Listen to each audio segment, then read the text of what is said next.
We're also going to talk about legislation I introduced this week to protect Christians in Nigeria. Nigeria has seen a persecution of Christians that has been staggering. Just this week, over 60 people were murdered by jihadists, by radical Islamists in northeastern Nigeria.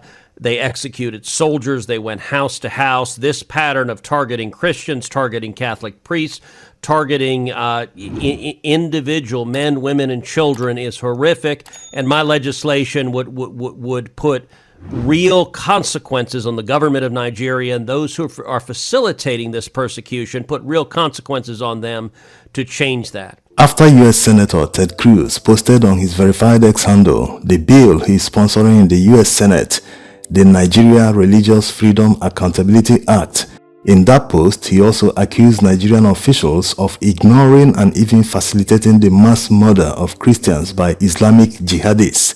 Immediately he posted it, many Nigerians hailed him for coming to their aid, for speaking out, something the Nigerian government has refused to acknowledge. Many times these attacks happen. The Nigerian government never, ever releases any statement to even acknowledge that it happened or to commiserate with the people that lost their loved ones. They never do anything. They pretend as if everything is normal, that Nigeria has no security challenge whatsoever. And like you know, not everyone will support such a post. Some people opposed him and accused him of lying against Nigeria, that there is nothing of such happening in Nigeria.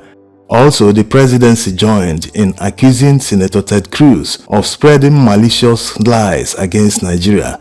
That's according to Bayo Onanuga, the presidential spokesman. In his statement, he said, "Senator, stop these malicious, contrived lies against my country. We do not have a religious war in my country. The degraded Boko Haram terrorists operating on the fringes of Nigeria's northeast target everyone. They attack farmers, our soldiers. The bandits in the northwest kill worshippers in their mosques. Christians are not targeted. We have religious harmony in our country. Stop these malicious lies." While many Nigerians are cautious about the sudden love from the United States, not just the US, in Canada, in the UK, many lawmakers have talked about it recently. This might be because of what Shettima said at the UN. Instead of talking about security challenges in Nigeria, instead of talking about things that matter directly to Nigerians, things that Nigerians will gain from, instead of talking about all these at the UN, he instead focused on talking about Israel and Palestine. So somehow you can say that the reason why this is going viral right now is that the lawmakers started talking about it as a counter to what Shettima said. You can say they are sending a message to Shettima and Nigerians. Why are you focusing on this one, while in your backyard there is serious violence, especially against Christians?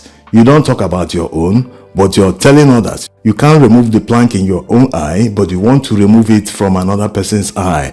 It does not make any sense. Charity should begin at home. If you can't solve your own problems, how do you hope to teach another person how to solve his problem? The problem we have in this country is that Nigerian officials focus on frivolities. They don't prioritize their efforts. Whatever they are doing, they are supposed to be doing what will benefit Nigerians. How do you go to an international forum and start talking about foreigners instead of talking about your own people? Instead of talking about what is going on in your country, how you will receive help to solve the numerous problems Nigerians face on a daily. He had that opportunity in an international forum. Instead of capitalizing on it, he focused on another country.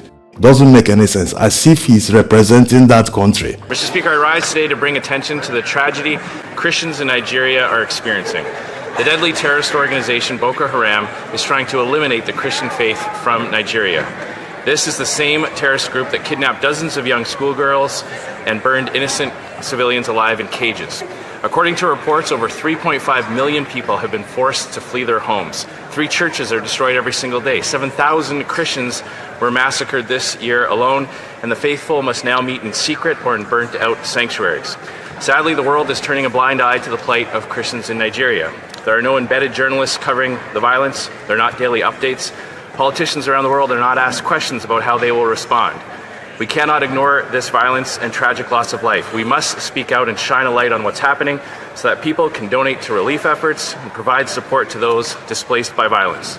To my brothers and sisters in Christ, We know you know the power of prayer. We will not forget you. Stay strong. Keep the faith. So while many Nigerians are cautious about their motive, some even go as far as saying that the reason they are doing this now, they are pretending to back Christians, is to lay the ground for a future invasion of Nigeria. Well, if we reach that bridge, we will cross it. Remember that when the APC members were in opposition, they milked such a situation. The West, led by Barack Obama, the former US president, went as far as even making a video urging Nigerians to vote out Goodluck Jonathan. So the APC members at the time, most of their leadership visited the United States, took advice from them, even as far as hiring some of their influencers to advise them. Some of them were in Nigeria advising them on how to campaign many issues. So the Nigerian opposition should milk this situation.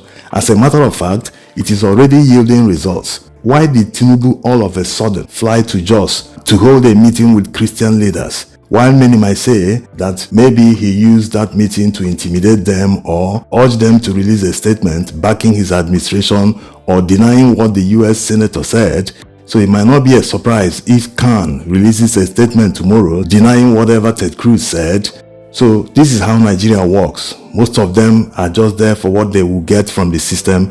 They are not there for morality or anything, despite the fact that they are religious men. But it might surprise you the kind of statements that will come out from these people tomorrow. But despite all this, what you can see is that they are already rattled. They are even pledging to do everything now to make sure security challenges are solved permanently. You see, when you live in such a country like Nigeria, where the Nigerian leaders pretend as if nothing is happening, as if Nigeria is an El Dorado. You see Tinubu, sometimes he will be abroad and many people will be killed, maybe in their hundreds. He will continue staying there. He cannot leave whatever he's doing in that foreign country to rush back to his country to show that he loves his people and his country. This is how it should be. A leader must always show that love, that compassion to the people. Yes, life cannot be replaced. But visiting the place and showing the people that love and telling them that the government is doing everything within their power to make sure this ends, that will encourage the people. That will give them that sense of justice that this country actually loves them. But they never even acknowledge it in the first place. This is the real problem. They see everything through the lens of politics, that if they acknowledge it, Nigerians will say, okay, you are acknowledging that people died, that means you failed. This is the lens where they're seeing it, but it shouldn't be so. These kind of things can happen in foreign countries where you know their security agencies are up and doing better than in Nigeria. And if it can happen there, you can see the difference. They always react to it. They always give a chase. They always prove that, yes, we are the police. We are in charge. We will seek and find any criminal that has committed any crime. That's the difference between them and Nigeria. In Nigeria, security agents might not even visit the scene of the violence, not to talk of giving a chase. In some situations where they come, when they have finished the burning of the homes of the people and the communities and chasing them away and even killing some, in some situations they arrive, they never give a chase. They never try to prove to the people committing these crimes that they will never get away, that they will never live to do it another day. This is the message security agents need to send to criminals, not just terrorists.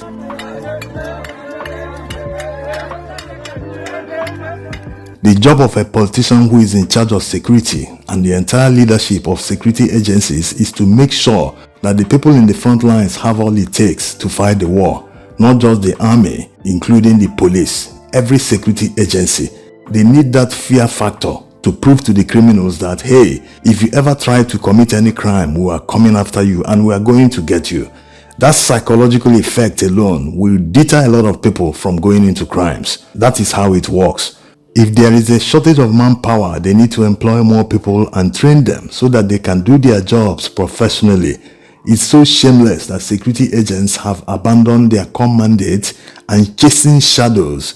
A situation where the SSS operatives go after people who insulted Tinubu online. They charge them to court. They arrest people for making posts on Facebook. Is so shameless. They are supposed to focus on gathering information that will help security agencies to tackle criminality in this country. This is their core mandate, but they have abandoned it completely. Terrorists now have TikTok accounts where they post videos showing millions of naira they collected from ransom payments. All these are happening in Nigeria, but the security agencies are busy chasing Nigerians who criticize Tinubu. It does not make any sense. What are they doing?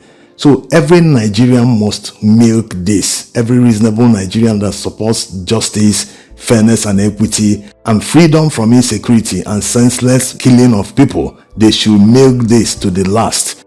Never mind the fear-mongering from some Nigerians who say they have an ulterior motive for supporting this, that the West never supports anything in Africa without having an ulterior motive. No. Nigerians must arise when they start showing that their ulterior motive. Nigerians must oppose it also. But for now, everyone needs to milk this. Unless you support the insecurity going on in Nigeria, then it makes no sense not to support this.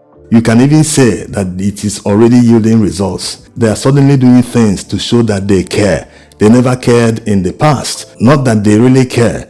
When you look at other countries, even if one person or two persons die in an accident, their leader, whether he is in any country, whatever meeting he is in, he will abandon that meeting and fly back to his country to show respect. But it never happens in this country. People wake up and hear the news that hundreds of people lost their lives, but life continues. You won't even hear it on radio. You won't even see it on television. Everyone will just pretend as if nothing happened, as if we are talking about chickens, but we are talking about humans here. Now, let's end with a statement by an influential journalist in the US. There was no Truth Nigeria. There was no media organizations. And you know what was happening to those people? To Lawrence and Masara Kim and all of them? The journalists sitting in the big capital cities, the big cities and in the capital, who were taking the line from the government and didn't have the courage or the integrity or the professionalism or the character or the motivation to go to those frontline villages. They just bought the line from the government that it wasn't really happening, and they bought the line from the US State Department that this is nomadic tribesmen being forced to move from climate change. The Fulani are not really terrorists. Oh, the fact that they're Muslims got nothing to do with it. Because they're nomadic tribesmen, they're looking for other land. They're looking to go somewhere, you know, and that's forcing them to clash with the Christian villages. Nonsense. That's absolute nonsense. That is just an example to you of how climate has been used as a scam. I mean, it's not just fake, it's much worse than that. All of these systems that are being implemented that are so profoundly dishonest, they're systems of control. How do we control the people, control the information and the narrative, and then have that as cover to do whatever it is that we want to do? Which, by the way, is to go into Christian villages and not only annihilate people. I mean, in one of the recent attacks that Truth Nigeria has reported on, putting women and children inside cages in the market and burning them alive. It is truly without conscience that you can witness the execution of people and have it denied because journalists are too lazy, too corrupt, too stupid, too cowardly to stand up and tell the truth. That is without conscience. And, you know, we have to stop being afraid of what people will say to us. We have to stop allowing those who tell the truth to be punished and those who lie to be rewarded.